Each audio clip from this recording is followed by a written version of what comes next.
Starting route to Coney Island. Head southwest on York Avenue. What is up, my dudes? So I haven't posted in 2 whole months. 2 months. I'm gonna explain where I've been in a minute. I'm gonna explain why I haven't posted in a minute. But for now, I'm heading over to Coney Island. It's a beautiful day in New York City. I think it's 90 degrees today. So I'm gonna catch you guys in just a minute.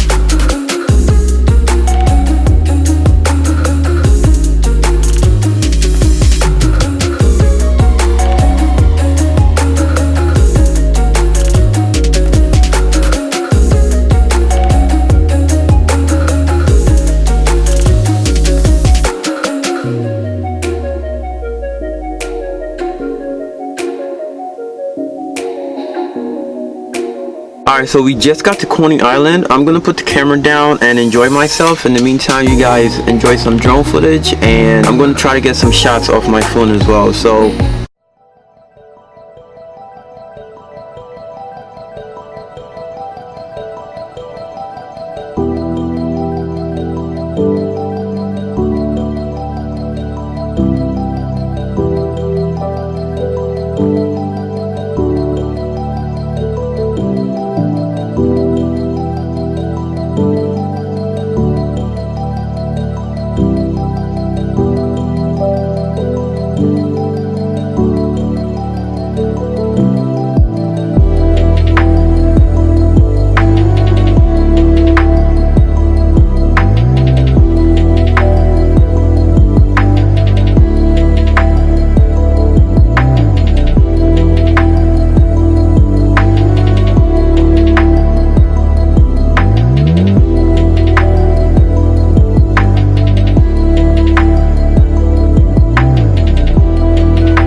I haven't posted in 2 months, and I can explain.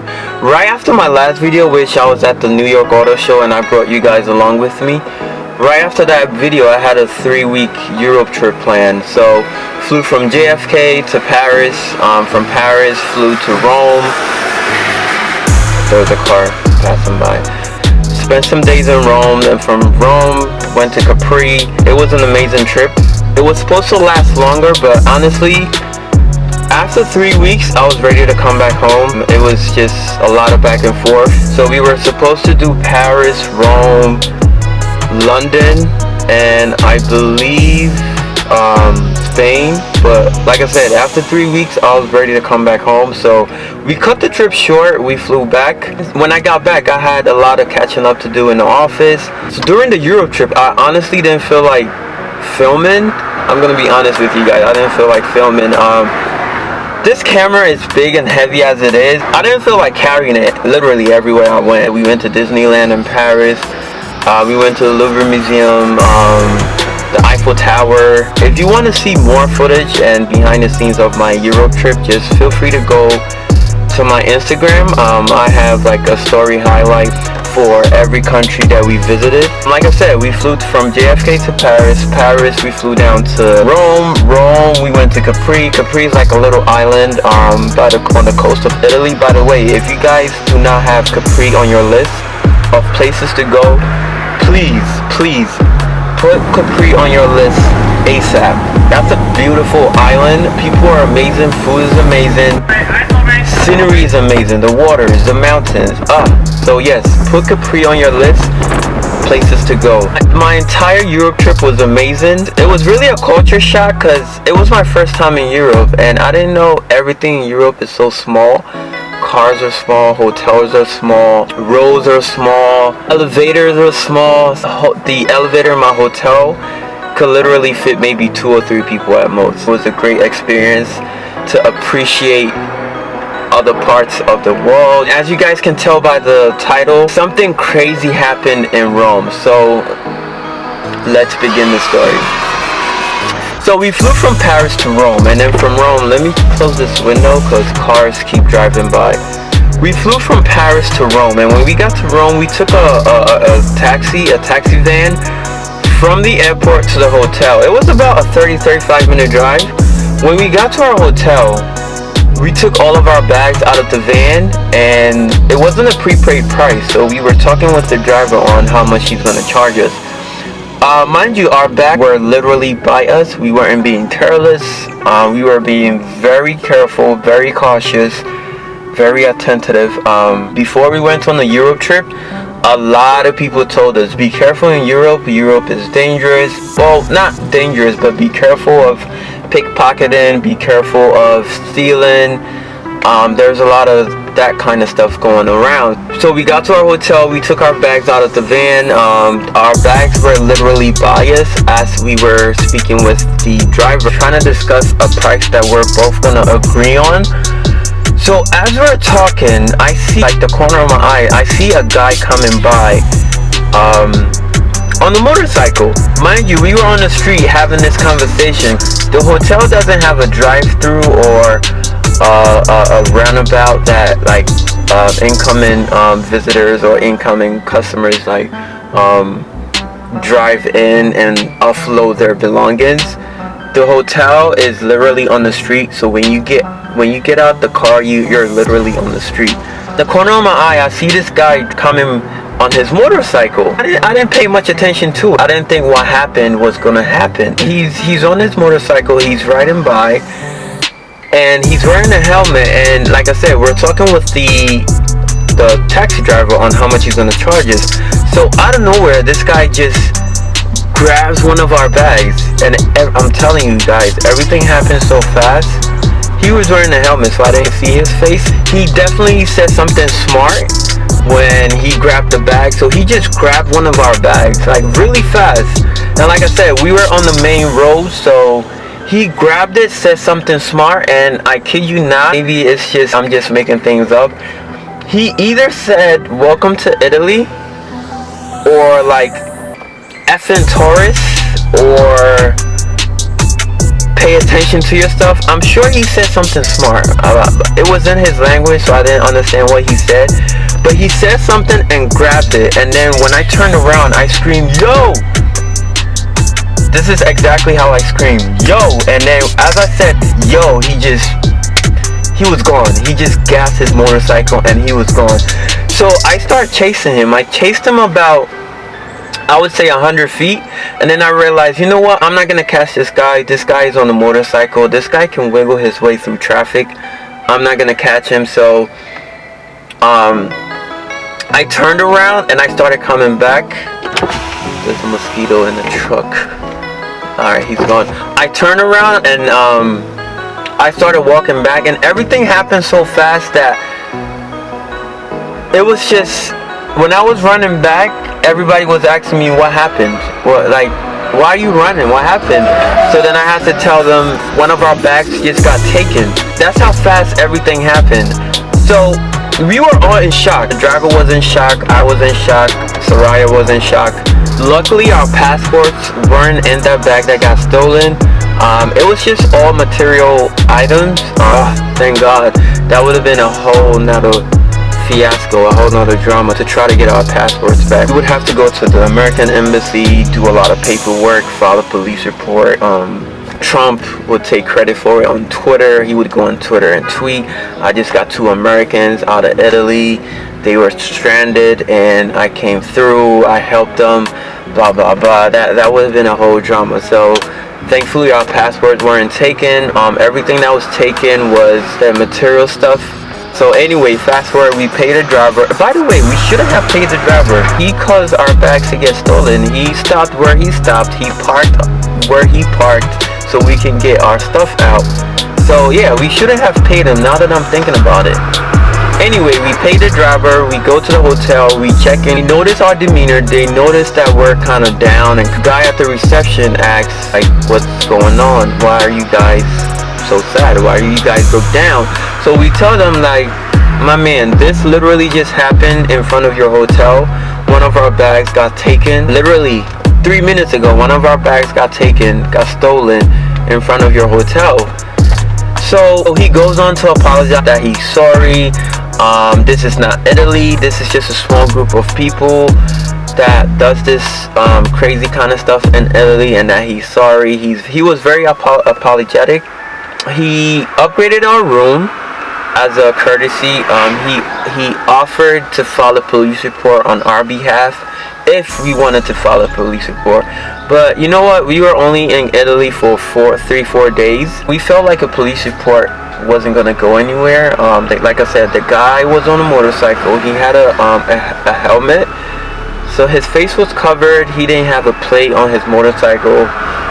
We asked him if they had cameras around. He did say yes, they did have cameras, but the camera didn't belong to the hotel, it belonged to the city. So you know what, we just said, you know what, forget it.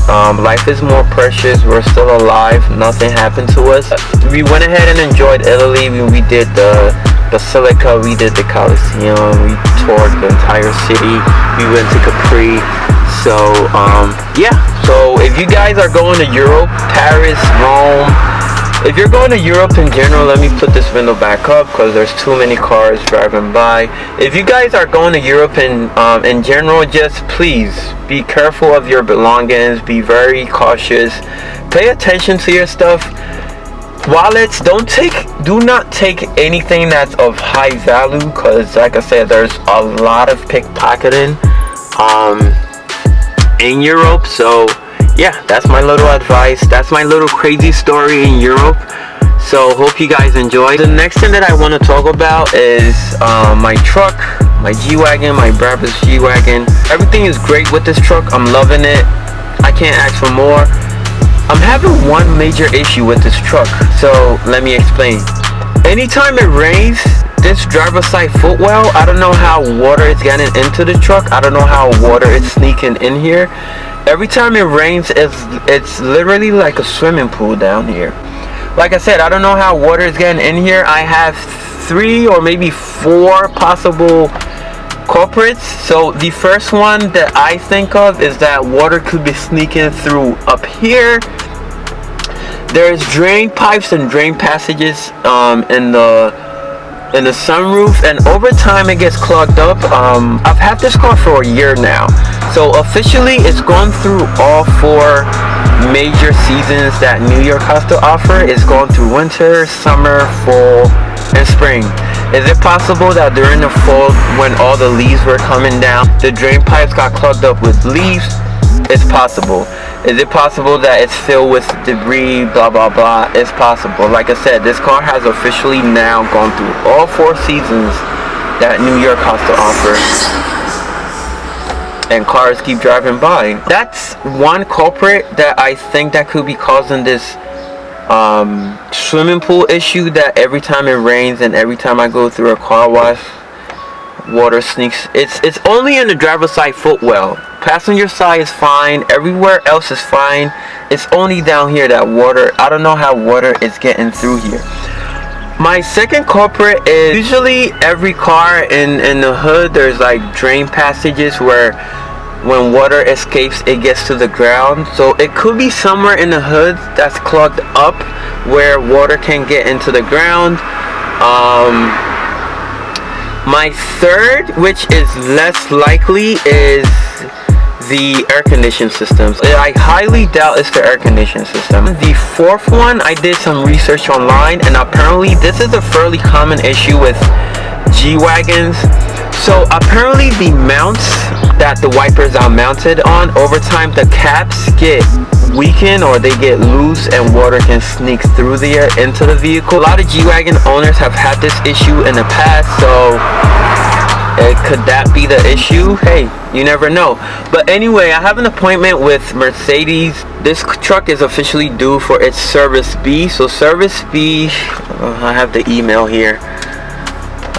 Service B consists of, there it is. So Service B consists of engine oil change, a brake fluid flush, tire inflation, tire correction. they check the brakes, they check all the fluid levels, the transmission, differential, what else, the front and back differential, they check the fluid level, they check the coolant and brake fluid, power steering fluid, they check all of that. While I have this car in there, I'm gonna make sure they check this leaking issue, because honestly it's getting so annoying.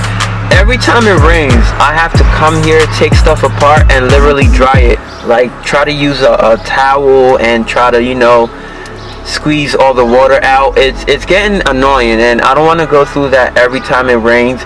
There's electrical stuff down here as well, and I don't want anything to short circuit, so I'm gonna make sure they check this issue out and fix it. I'm gonna take one for the team. I know it's gonna cost me a grip.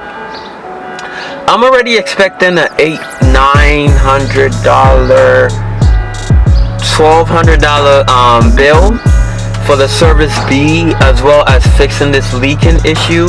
So like I said, I'm gonna take one for the team and post what they find and their solution in my next YouTube video. This is a fairly common issue. You don't have to have a G-Wagon. It's common with all cars. If you do just a quick leak in video or water leak in video, you're gonna get a lot of articles and a lot of different owners complain. You can have a Toyota, a Honda, a BMW, an Acura, an Infiniti. It's common with cars in general, so it doesn't have to be a G-Wagon. So when I post my findings, it could work for you as well. I'm very technical and I'm very good with my hands, but when it comes to this kind of stuff, I want to stay away. I don't want to void any warranty on the truck, so I'm going to take one for the team and I'm going to post what Mercedes-Benz find and what they did to fix this leaking issue. And who knows, it might work for you. You may be having a leaking issue as well, and it might work for you. So you guys, hope you enjoyed this video. I'm gonna try to upload more content, maybe once a week or twice. Feel free to share my Italy story with your friends and family. Who knows, it could save the next person from getting robbed when they go out to Europe. My next video is gonna be me dropping this car off at the Mercedes dealership and them servicing this car, as well as trying to figure out what's going on with this leaking issue. But whatever they find and fix, I'm gonna make sure I share it with you guys. Please smash that subscribe button, smash that like button, and I will see you guys in a week. So peace.